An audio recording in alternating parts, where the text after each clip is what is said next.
What's going on, family? This is Scrapbook Boxing, Museum of the Forgotten Fisticuffs series. I want to talk about Arthur Benjamin Aragon, known as the Golden Boy.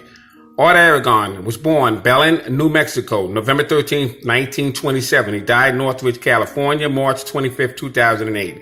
Now, he stood 5 foot 9 inches, weighed 135 pounds, and had a 72-inch reach. He had total bouts of 116, 90 wins, 62 KOs, 20 losses, and 6 draws. Now, he ran the street of East of LA. That sounds very familiar to me, like the 1992 gold medalist. In between marriages and engagements of 5 different occasions, he would be involved in starlights such as Marilyn Monroe, Jane Mansfield, and others. He would have 6 children. Art Aragon would fight fighters such as Don Jordan. Don Jordan would win the welterweight championship strap with a victory over Virgil Akins for the elimination match on December 5th, 1958. He would face Jesse Flores, Tommy Campbell, all good fighters. Teddy Red Top Davis, Carmen Basilio. Basilio would defeat Tony DeMarco, June 10th, 1955, in one of the greatest welterweight championship duels in boxing history. He would later defeat Johnny Saxton for that championship bout again, and he would also defeat Sugar Ray Robinson for the middleweight championship strap. He would face Jimmy Carter. Jimmy Carter would defeat Ike Williams on May 25th, 1951 for the lightweight championship strap. He would also defeat Laura Solis. Now, Jimmy Carter would defeat Laura Solis as well, but Aragon defeated Laura Solis also. He defeated Chico Villar, and he fought Danny Giovanni.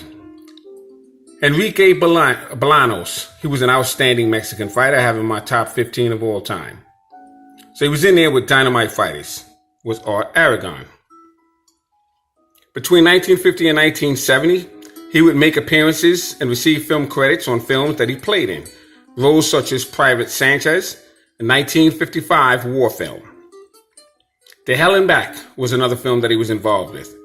He would convert his religion to Judaism and would request to be buried in Los Angeles in a Jewish cemetery.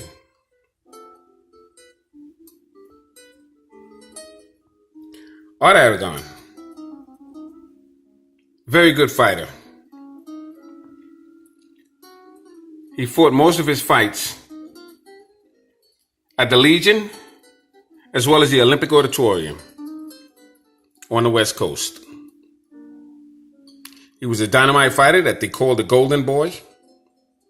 He was a ladies' man, but he knew how to use his hands. So salute to Art Aragon. All great fighters and all great fights will never be forgotten on my channel. It's Scrapbook Boxing. Salute to my subscribers. Salute to Art Aragon.